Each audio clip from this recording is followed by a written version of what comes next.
দেখলেই তো আজকে চোখে পানি আসে। ৪৪ বছর সামান্য একটু পিঠ লাগায় দাঁড়াইলো, ওরে জান্নাত দিয়া দিলেন। জুমার দিন যে খেজুর গাছে পিঠ লাগায় খুতবা দিতেন, মেম্বরে পা দিতে দেরি, খেজুর গাছ কানতে দেরি করে নাই। ওর কান্নার আওয়াজে আল্লাহ রসুল নাইমা এসে সান্ত্বনা দিছে, কাঁদিস না, তোকে জান্নাতে নিয়ে যাব। তুই দুনিয়াতে আমাকে খেজুর খাওয়াইতে পারিস না, জান্নাতে খাওয়াবো। সামান্য পিঠ লাগার কারণে যদি ওর ভাগ্য এত খুলতে পারে, মক্কায় গেলে, মদিনায় মক্কায় গেলে এখনো একটা মসজিদ আছে, জান্নাতুল বাকির দিকে গেলে ডান দিকে পড়ে একটা মসজিদ, মসজিদে সাজারা। হজে যারা গেছে, হজে গেছে, হজে যারা গেছে ওরা চিনে, ওলামা যারা গেছে, মসজিদে সাজারা। আল্লাহ রসুল যখনই ওইখান দিয়ে যাইতেন তো এই গাছটা আল্লাহ রসুলকে সালাম দিতেন। শুধু সালাম দিয়ে যদি এত ভাগ্য খুলতে পারে যে আজও ওই গাছের নাম এখনো জীবিত, কিয়ামত পর্যন্ত জীবিত থাকবে। ওই মসজিদের নামই হয়ে গেছে মসজিদে সাজারা, গাছের মসজিদ। এত বড় ভাগ্য খুলতে পারে। আবু তালেব তো ৪৪ বছর বুকে রেখা পারলেন, ভাগ্য তো খুলল না। আবু তালেব তো পরিচয় দিতে পারলো না। চলেন আরেকটা দেখাই আপনাদেরকে, যে রসুলের হাতের ছোঁয়া লাগছে আনাস ইবনে মালিক রাদিয়াল্লাহু তাআলা আনহুর দস্তরখানে। খাওয়ার পরে হাত মুছছিলেন। উনি জীবন ভর এটাকে পানি দিয়ে পরিষ্কার করতেন না, আগুন দিয়ে করতেন।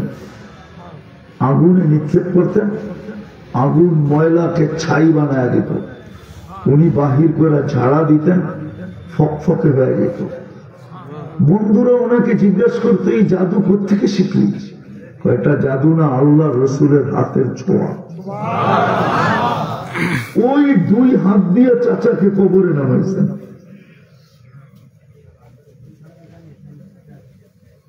নামায়া চোখের পানি ছেড়া বলছেন, আম্মি আম্মি মা তারাক্তানি সাবিলা। চাচা আমার জন্য কোন সুযোগ রাখলেন না। বিদায় আমি কথা গুছায় নিয়ে আসতেছি শেষ জায়গায়। আমি কিন্তু অনেক দূরে ছিলাম, একটা সরকারি প্রোগ্রামে, কিন্তু এখানে ওয়াদা দিয়া ফেলছে, আমি দিনে যেই দিয়া ফেলছে।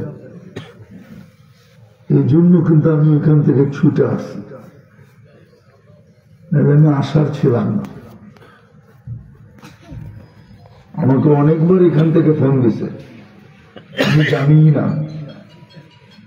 এই জন্য কথাকে গুছায় নিয়ে আসতেছি। বুঝে আসলে অল্প কথাই যথেষ্ট, আর যদি বুঝে না আসে সারা জীবন শুনলেও লাভ হবে না। প্রমাণ আমার কাছে আছে, বহু জ্যান্ত প্রমাণ আছে। অল্প কথায় জীবন চেঞ্জ হয়ে যায়, যেটা আমি গুছায় নিয়ে আসতেছি। আমরা যে যাত্রী, যাত্রা যে চলমান, 24 ঘন্টা ভোগ করি যাত্রা। যিনি আমাদেরকে অস্তিত্ব দিলেন সৃষ্টির সেরা হিসাবে, 3বার নির্বাচিত করলেন। প্রথমবার আমরা নির্বাচিত মানুষ হিসাবে, দ্বিতীয়বার আমরা নির্বাচিত মুসলমানের ঘরে, তৃতীয়বার নির্বাচিত আমরা উম্মতে মুহাম্মদী হিসাবে। আপনি কিন্তু 3বার নির্বাচিত। প্রথমবার মানুষ হিসাবে, দ্বিতীয়বার মুসলমান হিসাবে, তৃতীয়বার উম্মতে মুহাম্মদী হিসাবে। ভাগ্য তো দেখাইলাম আপনাকে একটা, আরো 100টা দেখা যায়। যে উম্মতের এক রাত্রই 83 বৎসর,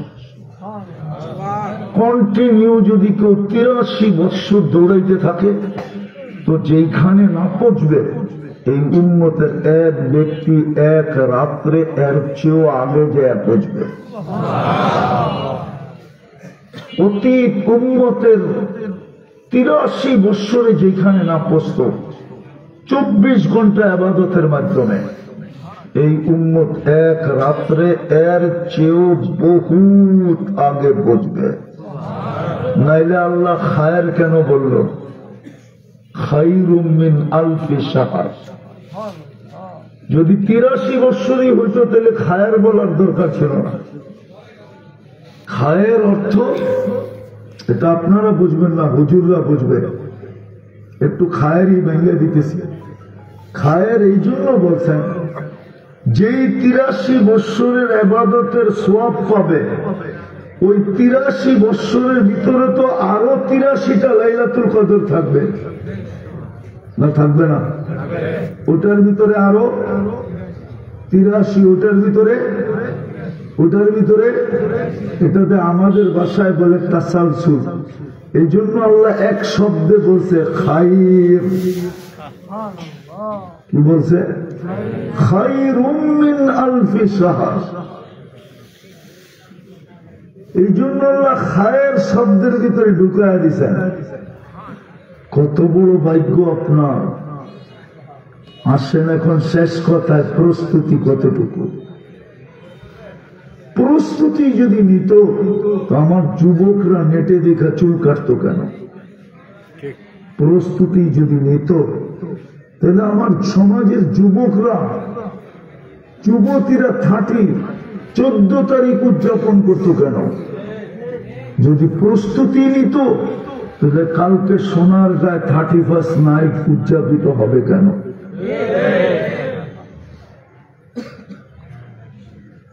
মানলাম 31st নাইট উদযাপিত হলে যদি সওয়াব হতো তাহলে মানতাম, কিন্তু 31st নাইট উদযাপিত হবে আর আল্লাহ তো নারাজ হবে। আল্লাহ কি খুশি হবে? হ্যাঁ, 31st নাইট কার আদর্শ? ইহুদি খ্রিস্টানের আদর্শ, ঠিক না? মুসলমানের আদর্শ তো না। মুসলমানের যদি ঈদ না থাকতো তাহলে মানতাম যে কোনো ঈদ নাই, খুশির কোনো সময় নাই। তাইলে আমরা খুশির যখন নাই তখন 31st নাইট দিয়ে খুশি করি, কিন্তু 31st মুহররম দিয়ে তো আমরা খুশি করি না। যদি এটা করতাম তাহলে তো বুঝতে পারতাম যে আরবি মাসের প্রথম দিনের রাত্র, ওই দিন আমরা খুশি করতেছি। মুসলমানের জন্য তো খুশির দিলেন, 2 ঈদ দিলেন, আর কি চান? ঈদ দেন নাই না? দেয় নাই? আরে দিছে না? দেয় নাই? তাহলে আর কি লাগবে? 31st নাইটে খুশি করতে হবে আল্লাহকে নারাজ করে। আর বাংলাদেশে তো আল্লাহ সিগন্যাল দিয়ে রাখছেন, এরপরে যদি বিপর্যয় আসে কেউ আল্লাহকে কিছু বলতে পারবে না। 2013 31st নাইটের পরের দিন বাংলাদেশে 7.8 ভূমিকম্প আসছে, কিন্তু কোনো বিপর্যয় হয় নাই। ওটা সিগন্যাল ছিল, এই জন্য বিপর্যয় ছিল না। হইতে পারে এই বছর উদযাপন করলাম, পরের দিন বিপর্যয় চলে আসলো, লক্ষ লক্ষ যদি মাটিতে মিশা গেল, কি করবেন? হাইকোর্টে বিচার দিবেন না সুপ্রিম কোর্টে? না সেনাবাহিনীর কাছে? কার কাছে বিচার দিবেন বলেন? তাহলে প্রস্তুতি যদি নিত তাহলে আমার সমাজের চিত্র এরকম হতো কেন? মা বোনরা বেপরদায় চলতো কেন? যুবক যুবতীরা এইভাবে চলতো কেন? সাজগোজ নেটে দেখা হইতো কেন? ইসলাম কি সাজগোজ দেয় না? দুনিয়াকে সাজগোজ শিখাইলি তো ইসলাম। হুজুরদেরকে জিজ্ঞেস করে, ইসলামের আগে তো দুনিয়ার সাজগোজই জানতো না যে সাজগোজ কাকে বলে। আমি প্রমাণ দিব হাদিস দিয়া।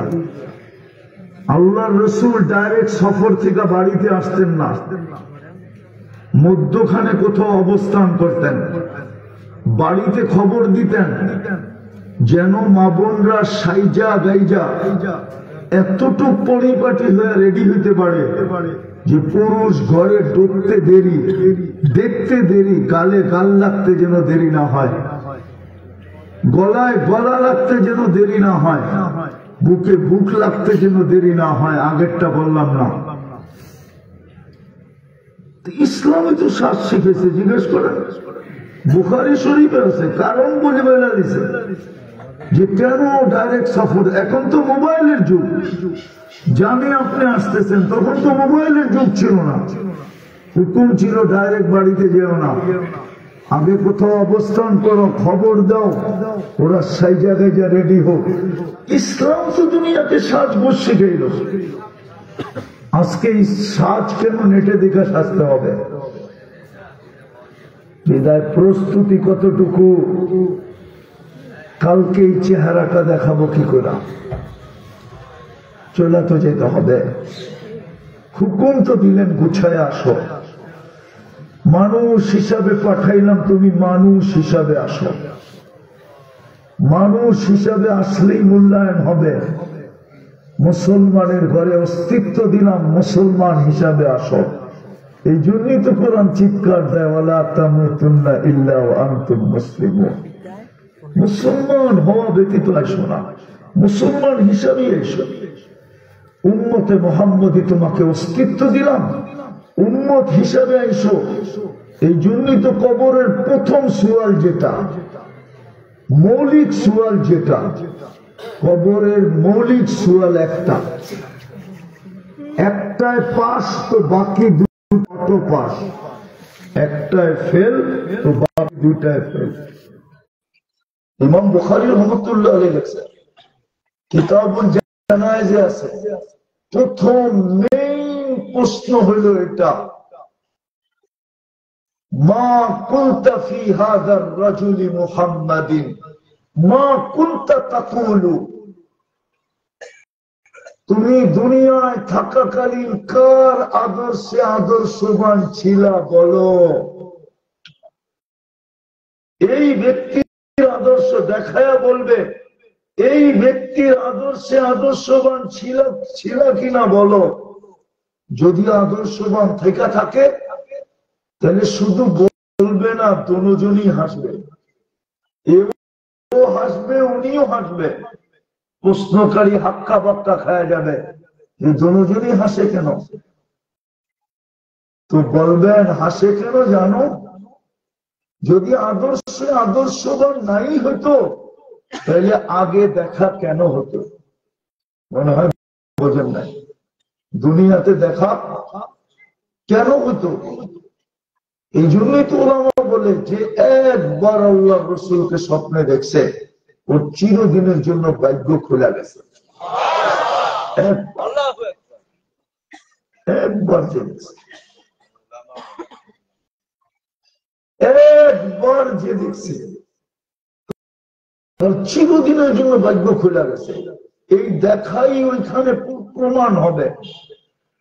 যখন প্রশ্ন করবে মা কুনতা তাকুলু ফি হাযার রাজুলি মুহাম্মাদিন, সামনের থেকে হাসি ফুটবে, যাকে জিজ্ঞাসা করবে সেও হাসবে, যে প্রশ্ন করছে সে হাক্কা বাক্কা খাবে। হাসে কেন, জবাব দেয় না কেন? হাসি জবাব দিয়ে দিবে যে দুইজনেই দুইজনের পরিচিত। আমার প্রশ্ন বেকার গেল, আমার প্রশ্ন বেকার গেল, দুইজনই দুইজনের কাছে পরিচিত। সর্বপ্রথম তো কবরে প্রশ্ন হবে, ওই ব্যক্তির আদর্শে আদর্শবান তুমি কতটুকু ছিল, আপনি কতটুকু আদর্শবান। আজকে দুরবস্থা হবে না তো হবে না কেন? মুসলমানের যে দুরবস্থা, আজকে দুরবস্থার মুসলমান, সারা দুনিয়ায় মুসলমান ঘৃণিত হবে না তো হবে না কেন? এই ঘৃণার প্রভাবই তো আমাদের যুবকদের উপরে পড়ছে, যুবতীদের উপরে পড়ছে। ওরা মিডিয়ায় দেখে মুসলমান বড় ঘৃণার পাত্র, এই জন্যই তো ও চুলের স্টাইল চেঞ্জ করা, ও একটু বুঝাইতে চায় আমি তোমাদের সাথে আছি। ও আশাকের ডিজাইন চেঞ্জ করা, ও বুঝাইতে চায় যে আমি তোমাদের সাথে আছি। হ্যাঁ হ্যাঁ, 14 তারিখ উদযাপন করে ও বুঝাইতে চায় আমি তোমাদেরকে লাইক করি। 31st নাইট উদযাপন করে ও বুঝাইতে চায় যে আমি তোমাদের সঙ্গে আছি। রাগ হয় না আমার কথা? আমার সমাজের 99 জন এটাই চায় যে আমরা তোমাদের সাথে আছি। কিন্তু লাভ কি? ওদের রঙে যতই রঙিন হও না কেন, ওরা তোমাকে আপন ভাবে না। কেননা ওরা তোমার রূপরেখা দেখে না, ওরা অনলাইন দেখে। অনলাইনে তুমি জন্ম নিবন্ধনের সময় লেখায় আসছো মুসলমান, স্কুলের তুমি ভর্তি হওয়ার সময় লেখায় আসছো ধর্মের জায়গায় মুসলমান, আইডি কার্ড বানানোর সময় ধর্মের জায়গায় লেখায় আসছো মুসলমান, জমির বাটোরার সময় লেখায় আসছো ধর্মের জায়গায় মুসলমান, পাসপোর্ট বানানোর সময় তুমি ধর্মের জায়গায় লেখায় আসছো মুসলমান। ওরা তোমার অনলাইন দেখে, তোমার রূপরেখা কসম খোদার দেখে না। যদি দেখতো তাহলে আমাকে 103 দেশের ভিসা কোনোদিন করে দিত না। কি আমি কি প্যান্ট পরে গেছিলাম নাকি? আমি তো অহংকার করে বলতেছি না, 103টা দেশ আমি 2 চোখে দেখছি। 103টা দেশের ভিসা আসে আমার কাছে। ওরা কি আমার রূপ দেখে দিছে ভিসা?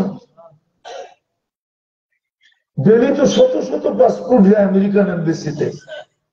কই যুবকদের দেখি এখানেও হইতে পারে দালালকে টাকা দিয়ে পিছে পিছে করতেছে, এইখানেও 2-1 জন হইতে পারে না? নাই আছে না? হ্যাঁ, কেন দালালকে টাকা দিয়ে যেতে হবে? তুমি না ওদের রঙে রঙিন? তুমি না ওদের মতো 31st নাইট করো? তুমি না ওদের মতো 14 তারিখ উদযাপন করো? তুমি না 50 টাকার চুল 500-1000 টাকা দিয়ে কাটাও? চুল কাটতে তো 50 টাকা লাগে, নাইলে মাওলান 100 টাকা লাগে। এই বাচ্চাও তো চুল কাটাইছে 300-400 দিয়ে। জিজ্ঞেস করে ওই যে মাথা লুকায় আছে, ওরে জিজ্ঞেস করে কয় টাকা দিয়ে চুল কাটছে। আচ্ছা, যুবকরা যদি রাগ না হও তাহলে জিজ্ঞাসা করবো। হ্যাঁ, আচ্ছা বলো, তোমাকে চুলের স্টাইল দেখে আজ পর্যন্ত সোনারগাঁর কোন মেয়ে বলছে আই লাভ ইউ? বরং বহুত মেয়ে তো তোমাদের পিছের থেকে টিটকারি করে, তোমাদের নিয়ে মজা করে, কিরে কাউয়া কাটিং কই পাইলি? তাহলে তুমি 100 টাকার চুল কেন 500 টাকা দিয়ে কাটো? বলো আমাকে। না ভিসা পাওয়া যায়, না ওদের কাছে আপন হওয়া যায়, না কেউ আমার চুলের স্টাইল দেখে আমাকে ভালোবাসে। এখানে যারাই আছে যুবক, চেহারা বলতেছে বেশিরভাগ 99.99 সেক খাওয়া। জিগান, ওরা যদি বলতে বলে আমি একটা একটা করে খাড়া করা দিতে বলবো। আমার চোখ খারাপ কিন্তু। হ্যাঁ, আমার চোখ বলে দিবে এটা কয়বার খাইছে, এটাও বলে দেবে। তাহলে লাভটা কোথায়? উপরই আল্লাহ নারাজ হইল। এই বয়সে যদি আমার মৃত্যু হলো তো আমি কি জবাব দিব? কি জবাবটা দিব? কি জবাব দিব আল্লাহর কাছে? আল্লাহ যদি বলে সারাদিন ভোগ করলি আমারটা, দিনে 100 বার আমাকে ডাকলি না, আমার বন্ধুর কারণে তোকে এত বড় মর্যাদা দিলাম, এত ভালোবাসা দিলাম, চলেন একটা শোনায় দিই, সময় আছে কিনা জানি না। আদম আলাইহিস সালাম বলতেছে আমার চেয়ে উম্মতে মুহাম্মাদীর সাথে আল্লাহর কোটি গুণ বেশি ভালোবাসা। তো বলছে প্রমাণ, আমি একটা ভুল করছি, কিয়ামতের সকাল পর্যন্ত মানুষকে ডোল পিটায় জানায় দিছে। কোরআনে আছে না? না নাই আছে? ডোল পিটায় জানায় দিছে উম্মতে মুহাম্মাদী সারাদিন গুনাহ করবে, ভুল না, আল্লাহ কাউকে জানতে দিবে না। খোদার কসমে যুবকরা বলুক, ওদের গান আর নাচের কথা আমি বলতেছি না, গান আর নাচ এটা না, গান নাচ ছাড়া ওরা সারা দিন যা দেখে, যদি বাড়িওয়ালা জানতো, আপন জনরা জানতো, পাড়া প্রতিবেশী জানতো, যুবক তুমি সত্যভাবে কও, তোমাকে ঘরে ঢুকতে দিত মা বাবা? কে লুকায় রাখে? হ্যাঁ, এটা কি ভালোবাসা না? অথচ আদম আলাইহিস সালামটা তো লুকাইলেন না, জানায় দিলেন সবাইকে। দ্বিতীয় আরেকটা দেখাই, উনি বলে আমি একটা ভুল করতে দেরি, আমার স্ত্রীর থেকে আমাকে দুইজনকে দুই জায়গায় সরাইতে দেরি করেন নাই, টোকায়া পাইতে পাইতে আমাদের 200 বছর পার হয়ে গেছে। জিজ্ঞেস করেন ভুল বলতেছি কিনা? উম্মতে মুহাম্মাদী সারাদিন গুনাহ করবে, রাত্রে যায় দুজনে এক লেপে ঘুমায় থাকবে। এটা কি ভালোবাসা না? বিশেষ কোন শব্দ ছাড়া বিচ্ছেদ হবে না। যেমন গুনাহ করো, কবিরা করো করো, সগীরা করে করো, কিন্তু স্ত্রীর থেকে বিচ্ছেদ হবে না, বিশেষ শব্দ ছাড়া, বিশেষ শব্দ ছাড়া। হায় হায় হায় হায়, আমি একটা ভুল করলাম, আমারে জান্নাতে বের করে দিল। উম্মতে মুহাম্মাদী সারাদিন গুনাহ করবে, রাতের 3 ভাগের 1 ভাগ অতিবাহিত হওয়ার পরে ডাইকা ডাইকা গুনাহ মাফ করে জান্নাত হাতে উঠায় দিবে। বুখারী শরীফে আছে। আর কত বড় ভাগ্য চান বলেন? প্রস্তুতি কতটুকু? এখনো সুযোগ হাত থেকে চলে যায় নাই। আসেন তওবা করি, তওবায় অভ্যস্ত হই। পারবেন তওবা করতে? কে কে পারবেন দেখি? তাইলে বলেন আল্লাহ অতীত থেকে তওবা করলাম, আপনি আমাদের তওবা কবুল করেন, আমাদের গুনাহ মাফ করে দেন। দ্বিতীয়, তিনি ঘুমানোর সময় তওবা করেন। হতে পারে আপনি ঘুমাইলেন আর কোনদিন উঠলেন না, এই জন্য বুদ্ধিমানের কাজ সত্য এটাই, অভ্যাস করেন। যুবকদের পায়ে হাত দিয়া বলি, সারাদিন যা করো আমার আপত্তি নাই, কেননা তোমাকে আল্লাহ আমার উপরে, তোমার উপরে আমাকে চকিদার বানান নাই, তোমার উপরে চকিদার রাখা আছে 3 ধরনের। তুমি ঘুমানোর সময় শুধু আল্লাহর কাছে তওবা করে ঘুমাও, তওবা করো। শোয়ার সময় তওবা করো, এতটুকু বলো আল্লাহ তওবা করলাম, এতটুকু বললে হবে। এই উম্মতের জন্য হবে। আপনি জানেন না এই উম্মতের সাথে আল্লাহর দোস্তি কতটুকু, বন্ধুত্ব কতটুকু, প্রেম কতটুকু, প্রীতি কতটুকু, ভালোবাসা কতটুকু, মহব্বত কতটুকু। আরেকটা শব্দ বললে বলতে পারি, হায় হায় পীড়িত কতটুকু। পীড়িত, পীড়িত বোঝেন? পীড়িত বোঝেন কি? যুবকরা যুবকদেরকে দিয়ে বুঝাই, যদি ওরা রাগ না হয়। 14 তারিখে ওরা ফুল দেয়, তারপরে হোটেলে নিয়ে খাওয়ায়, তারপরে পার্সেল দেয়। পারে না, যদি বেঁচে থাকার কোন ব্যবস্থা থাকতো তাহলে কলিজাটা বুনা করে প্যাকেট করে দিয়া দিত, তারপরও যেন লেখা দেয় I.U, এটার নাম হলো পীড়িত। এটার নাম হলো কি? আল্লাহর এরকম ভালোবাসা আমাদের সাথে। নইলে আপনি করতেছেন সারাদিন বিরোধিতা, আর উনি আপনারা ডাইকা ডাইকা করতেছে আয় গুনাহ মাফ করে দেব। এটা কি হয়? হ্যাঁ, তওবায় অভ্যস্ত হন। ঘুমার সময় তওবা করেন, ঘুমের থেকে উঠা তওবা করেন। ঘুমের সময় তওবা, ঘুমের থেকে উঠা তওবা। ঘুমের থেকে উঠা তওবা করেন এই জন্য যে হতে পারে আজকে সূর্য আর কোনোদিন আমি ডুবতে দেখব না। পারবেন না? আর তৃতীয়, আজকের থেকে মসজিদটা ভরে দেন। আজকে থেকে মসজিদটা ভরা দেন। কালামুল্লাহ দিল কিন্তু পড়তে জানে না আমার সমাজের 90%। আল্লাহ কথা বলতে চাইলে মনে উঠলে এই জন্য বলতেছি, আপনার ভাগ্যটা কত বড়, আপনি পড়তে পারেন না। উচিত ছিল, উচিত ছিল, উচিত ছিল, উচিত ছিল আপনার বিরুদ্ধে অ্যাকশনে যাওয়া, কিন্তু আল্লাহ অ্যাকশনে গেলেন না, মাইনা নিলেন। তুই পড়তে পারিস না, কোনো অসুবিধা নাই। কোরআনের খতমের সওয়াব ব্যতীত তুই আমার কাছে চলে আসবি, তাইলে ভালোবাসা রইল তো রইল কই? তো ছোট একটা সূরা, সহজ একটা সূরা আল্লাহ নাযিল করে দিলেন। একবার পড়বি 10 পারা, দুইবার পড়বি 20 পারা, তিনবার পড়বি 30 পারা। সূরা ইখলাস দিলেন।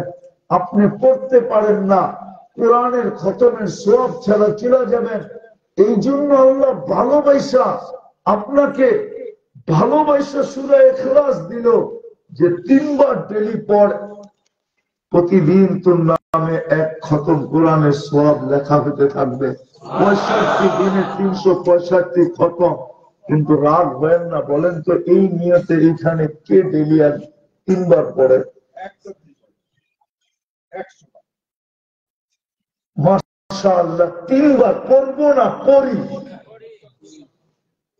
ডেলি 3 বার এই নিয়তে পড়ি যে আমার আমলনামায় 1 খতম কোরআনের সওয়াব লেখা হবে। বলা উচিত। তদ্রূপ আল্লাহ মসজিদ দিলেন। মসজিদ ছিলেন কি? কি আল্লাহর ঘর দিলেন, ঘর। আমি যদি আল্লাহর জায়গায় গর্ত দিয়া দিলেন, থাকেন কই? তা আল্লাহ বলে আনা মাআকুম আইনা মা কুনতুম। গর্তদেরকে দিয়া দিলে কি হবে? আমি তো তোদের সাথেই থাকি, যেখানেই যাস আমি তোদের সাথে। আনা মাআকুম আইনা মা কুনতুম, আমি তোদের সাথে থাকি। এই জন্যই তো ঘর তোদেরকে দিয়া দিছি, অথচ ঘর খালি। আল্লাহর ঘর জিজ্ঞাসা করে মুসল্লি করি, জমিন জিজ্ঞাসা করে নামাজি করি। আপনি ভাবছেন বিল্ডিং তুলা সুখে থাকবেন? আপনি ভাবছেন প্রসাদনী নিয়ে সুখে থাকবেন? যুবক ভাবছে যৌবন নিয়ে সুখে থাকবে? ওদের বাপ দেখলে তো মনে হয় দুনিয়াতে ওরা সবচেয়ে বেশি পরেশান। একা হাঁটলে একরকম, বন্ধুদের সাথে আরেক রকম, মোটর সাইকেলে উঠলে আরেক রকম, পিছে কেউ থাকলে তো কোনো কথাই নেই। ওদেরকে তো দেখলে মনে হয় ওরা সবচেয়ে বেশি পরেশান, অথচ দুনিয়ার সবচেয়ে দামি জিনিস ওদের কাছে। এত দামি জিনিস নিয়ে পরেশান হয় কি করে? এই জন্য শেষ কথা, আসেন তওবা করলেন, তওবায় অভ্যস্ত হব। সর্বশেষ আল্লাহর ঘর বইলা দেন। যদি এখানেও সুখে থাকতে চান, ওইখানেও সুখে থাকতে চান। কেন হাদিস আছে, মান জাআলা বাইতাল্লাহি বাইতাহু কাফফালাল্লাহু লাহুর রাহা। আল্লাহ গ্যারান্টি দিয়েছেন, আমার ঘর বইলা দে, আমি তোর জীবন সুখ দিয়ে বইলা দেব, সুখ দিয়ে বইলা দেব। সুখী হবে না যুবক, সুখী হবে না তুমি, যতই 31st নাইট উদযাপন করো না কেন। শেষ কথা যুবকদের কাছে পায়ে হাত দিয়ে বলি, আর নারাজ করো না। আজকে আল্লাহ বড় নারাজ। আল্লাহ যদি নারাজই না হইতো, তাহলে ফিলিস্তিনে কোনো বোম ফাটতে পারতো না। আমি চোখে দেখা বলতেছি, আমার যুগ বিয়োগে এখনো মেলে না। কারণ আমি 14 বছর আগে ফিলিস্তিন দেখছি। আমি দেখা আসছি ইব্রাহিম আলাইহিস সালাম কোথায় ঘুমাইতেছে, আমি দেখা আসছি মুসা আলাইহিস সালাম কোথায় ঘুমাইতেছে, আমি দেখা আসছি 70 জন নবী কোথায় ঘুমাইতেছে। যেখানে 70 জন নবীর কবর, যেখানে ইব্রাহিম খলিলের কবর, যেখানে মুসা কালিমের কবর, যেখানে 1.25 লক্ষ নবীদের রাত্রে, মেরাজের রাত্রে 1.25 লক্ষ রসুল নবী সশরীরে উপস্থিত হন, আর আমাদের নবীজি নামাজ পড়ান, ইমামতি করেন, আল্লাহর প্রশংসা শোনান, ওইখানে বুক ফাটতেছে। মানে এই কথা আমাকে বুঝাইতেছে যে আল্লাহ নারাজ। আর হবে না তো হবে না কেন? আল্লাহ নিচে ডাকেন ডেলি 5 বার, 90% মুসলমান নামাজ পড়ে, নারাজ হবে না কেন? বলবেন 10% তো পড়ে, এটা উম্মত উম্মত উম্মত উম্মত উম্মত উম্মত উম্মত, এটা উম্মত উম্মতে মুহাম্মাদি। 50% এর উপরে হলে আমি মানতাম যে একটা কিছু হয়েছে। 10% পড়ে, এক ফ্যাক্টরির 10% কর্মচারী যদি কাজ করে আর 90% না করে, ওটা কি কাজ করা বলা হয়? করা বলা হয়? ফ্যাক্টরি চলবো? 90%ই তো পড়ে না, অঙ্গীকার করে না আজকের থেকে নামাজ ছাড়বো না। পাক্কা? আল্লাহ আমাদেরকে আমল করার তৌফিক দান করেন। ওমা আলাইনা ইল্লাল বালাগ। বলছিল 30 মিনিট, আমি দিয়া দিছি পুরো 1 ঘন্টা।